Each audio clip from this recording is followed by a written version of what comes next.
दोस्तों यहाँ पे लाइव मार्केट चल रही है और ये टाइटन का स्टॉक है। यहाँ पर टाइटन में एक बहुत ही अच्छा ब्रेकआउट हुआ ऑल टाइम हाई के ऊपर। अब जब इस तरीके से रेजिस्टेंस ब्रेक होता है तब हमें वहाँ पर कैसे एंट्री लेनी होती है, कहाँ पर हमारा एसएल होना चाहिए, कहाँ पर हमारी एग्जिट होनी चाहिए, प्रॉपर सारी कंफर्मेशन के साथ उन सारी चीज़ों को आज इस वीडियो में हम समझेंगे। सबसे पहले वन डे की टाइम फ्रेम पर आप यहाँ पर देखिए टाइटन का ऑल टाइम हाई का ब्रेकआउट हुआ है। यहाँ पर ऑल टाइम हाई के ऊपर आज के दिन टाइटन गया है, तो 5 मिनट के अंदर हम देख सकते हैं कि वहां पर हम कैसे ट्रेड कर सकते हैं। अब यहाँ पर तो मोमेंटम जा चुका है, सारी चीजें खत्म हो चुकी है। इस वीडियो को मैंने लाइव मार्केट में रिकॉर्ड किया था, तो उन्हीं लाइव क्लिप में हम देखेंगे कि वहां पर जब ये सारी चीजें बन रही थी तब हम कैसे प्लान कर सकते थे इन चीज़ों को। यहाँ पर पहले हम थोड़ी चीज़ों को समझ लेते हैं कि जब भी इस तरीके की चीज़ें होती है, जब ब्रेकआउट होता है तब हमें कैसे प्लान करना चाहिए। देखिए ब्रेकआउट होने का मतलब, रेजिस्टेंस ब्रेक होने का मतलब ये नहीं है जैसे ही रेजिस्टेंस ब्रेक हुआ आपने वहां पे जाके तुरंत ही बाय कर लिया, इस तरीके से नहीं होता है। ब्रेकआउट या ब्रेकडाउन किस तरीके से हुआ है, प्राइस एक्शन किस तरीके से बना है, किस तरीके से प्राइस ने ब्रेकआउट या ब्रेकडाउन किया है, वो बहुत मैटर करता है। तो इन्हीं चीजों को आज इस वीडियो में क्लियर करेंगे। सबसे पहले तो देखिए इस कैंडल ने ऑल टाइम हाई का ब्रेकआउट किया 5 मिनट की टाइम फ्रेम पर। तो क्या हमें इसी कैंडल पे बाय कर लेना चाहिए? तो नहीं, हमें इस कैंडल पर कभी बाय नहीं करना चाहिए। ऐसा क्यों? ऐसा इसीलिए कि ये सीधे सीधे जाके इसने ब्रेकआउट कर दिया था। देखिए नीचे कोई भी इसका कंसोलिडेशन नहीं था, ना कोई पुल बैक था। ये जो चीजें यहाँ पर बनी, अगर ये सारी चीजें यहाँ पर बनती एकदम ऑल टाइम हाई के पास, फिर ब्रेक करता, तो इस कैंडल पर हम ट्रेड ले सकते थे। बट सीधा सीधा ब्रेकआउट हुआ है, हम यहाँ पर कभी ट्रेड नहीं ले सकते। ऐसे ब्रेकआउट का कभी भरोसा नहीं करना चाहिए। जब भी ऐसा होता है उसके बाद आपको वेट करना है एक पुल बैक का। जब भी एक इस तरीके से पुल बैक आ जाता है और उस पुल बैक का ब्रेकआउट होता है, इस कैंडल पर आपको ट्रेड लेना है इस एसएल के साथ। ज्यादातर लोग क्या करते हैं, जैसे ही ब्रेकआउट होता है वहां पर ट्रेड ले लेते हैं।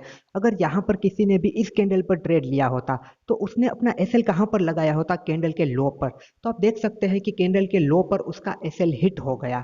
अब देखिए हम सारी चीजों को लाइव मार्केट में देखते हैं। दोस्तों यहाँ पर आप देख सकते हैं कि टाइटन ने लाइफ टाइम हाई निकाला है, यहाँ पर रेजिस्टेंस का ब्रेकआउट हुआ है, एक रेंज से बाहर आया है। अब यहाँ पर हमें बाय करना है तो हम कैसे कर सकते हैं? देखिए ये सीधा सीधा ब्रेकआउट हुआ है, यहाँ पर हम कभी भी बाय नहीं कर सकते हैं, क्योंकि इस तरीके से बाय करेंगे तो चांसेस है कि यहाँ पर प्रॉफिट बुकिंग आ जाए, सेलिंग आ जाए और फिर से ये ब्रेकआउट फेल करके नीचे की तरफ आ जाए। देखो ये जो यहाँ पर बिल्डअप हुआ ना, ये अगर यहाँ पर होता तो हम बाय कर सकते इस एसएल के साथ, पर अभी हम बाय नहीं कर सकते क्योंकि ये डायरेक्ट ब्रेकआउट हुआ है। जब भी इस तरीके से डायरेक्ट ब्रेकआउट या ब्रेकडाउन होता है उसका कभी भी भरोसा नहीं करना चाहिए।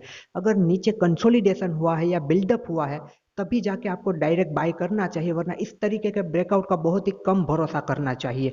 अब हम चार्ट को बनने देते हैं, आगे देखते हैं किस तरीके से हम यहाँ पर प्लान करते हैं। यहाँ पर आप देख सकते हैं कि यहाँ पर ये ब्रेकआउट हुआ, उसके बाद एक रीटेस्ट हुआ, यहाँ पर देखो एक पुल बैक हुआ।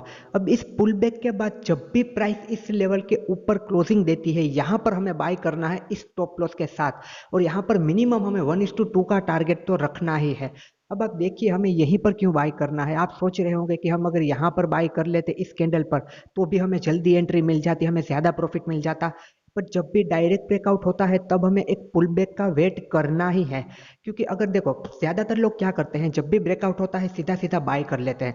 जिस किसी ने भी इस कैंडल पर बाय किया होगा तो ज्यादातर लोग क्या करते हैं, ब्रेकआउट कैंडल के लो का एसएल लगा देते हैं। तो यहाँ पर इस कैंडल के लो का जिसने एसएल लगाया होगा, तो आप देख सकते हो कि उसका एसएल पहले गया, यहाँ पर यस उसका एसएल हिट हो गया। उसके बाद प्राइस ने जाके मूवमेंट किया, तो फिर पहले एसएल हिट होगा और बाद में मूवमेंट होगा। उससे अच्छा वेट कर लो। देखिए यहाँ पर प्राइस ऊपर की तरफ जाने लगी है। अगर देखो इस कैंडल पर आपके बाय करने का जब भी आपका मन होता है, फोमो होता है, तो सिर्फ इतना याद कर लीजिए कि यहाँ से जिन लोगों ने बाय किया था ना, उनकी प्रॉफिट बुकिंग आ सकती है और यहाँ से प्राइस नीचे की तरफ आ सकती है।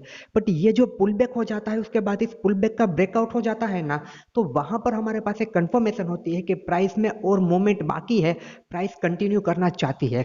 फिर भी अगर इस तरीके से ब्रेकआउट फेल हो जाता है, नीचे चला आता है, तो हमारी फिर वहां पर कोई गलती नहीं है। हमें बाय इसी तरीके से करना चाहिए। हाँ, जैसा कि हमने बात की कि अगर पहले ही यहाँ पर पुल बैक या कंसोलिडेशन हो चुका है ब्रेकआउट के पहले, यानी कि रेजिस्टेंस के नीचे, तो हम डायरेक्ट ब्रेकआउट पर बाय करने की वहां पर कोशिश कर सकते हैं, मतलब कि उसका भरोसा किया जा सकता है, वहां पर रिस्क लिया जा सकता है। बट इस तरीके के ब्रेकआउट पर कभी भरोसा मत करना। इस बार ये चल गया है, आपको दिख रहा होगा, तो आपको ऐसा लगेगा कि कर लेना चाहिए। बट मैक्सिमम टाइम इस तरीके के ब्रेकआउट फेल हो जाते हैं। ऐसे ब्रेकआउट पर तभी भरोसा करो जब ये पुल बैक लेके ऊपर की तरफ ब्रेकआउट कर दे, मतलब कि रिटेस्ट का भी ब्रेकआउट कर दे। अब देखो यहाँ पर हमारा SLA प्राइस ऊपर की तरफ जाने लगी, हमें अराउंड अराउंड 1:1 मिलने लगा होगा। तो अब अगर हमें सेफ प्ले करना है तो हमें क्या करना चाहिए, हमारा SL यहाँ से हमें अराउंड अराउंड बाइंग प्राइस के आसपास लगा देना चाहिए ताकि रिवर्स करे तो हमारा लॉस ना हो। अब देखिए प्राइस मोमेंटम करने लगी है, प्राइस ऊपर की तरफ कंटिन्यू करने लगी है, ऊपर की तरफ जाने लगी है। अब हमें क्या करना है, अगर और ट्रेल करना है तो हमें हमारे SL को देखो, पहले हमने बाइंग प्राइस के आसपास रखा था ताकि हमारा लॉस ना हो। अब अगर हम चाहे ना तो हमें यहाँ पर इस स्विंग पर एक जो रेड कैंडल बनी थी, यहाँ पर एक छोटा सा पुल बैक करके निकला था, इस कैंडल पर रख सकते हैं, यानी कि अराउंड यहाँ पर हम बाइंग प्राइस के ऊपर आ जाएंगे अगर हमें ट्रेल करना है तो। और अब दूसरी चीज यहाँ पर आप क्या कर सकते हो, फॉर एग्जांपल आपने यहाँ पर अगर 200 क्वांटिटी बाई की है तो 100 क्वांटिटी में अपना प्रॉफिट बुक कर लीजिए और 100 क्वांटिटी को ट्रेल कीजिए। देखिए जब भी इस तरीके का मोमेंटम मिलने लगता है तो कुछ ना कुछ प्रॉफिट बुक करना जरूरी है, क्योंकि अगर कोई सडन मोमेंटम आ गया, कोई सडन फॉल आ गया, प्राइस नीचे की तरफ फॉल करने लगी, आपका सारा प्रॉफिट जा सकता है अगर आप एक सही समय पर नहीं निकलते हो तो इस तरीके से जब होता है तो एक तो स्टॉप लॉस को ट्रेल करो, ट्रेलिंग कभी मत भूलो, स्टॉप लॉस को ट्रेल करते रहो। और अच्छा प्रॉफिट मिलने लगा है 1:2 1:3, कुछ ना कुछ प्रॉफिट बुक करो अगर आप और ट्रेल करना चाहते हो।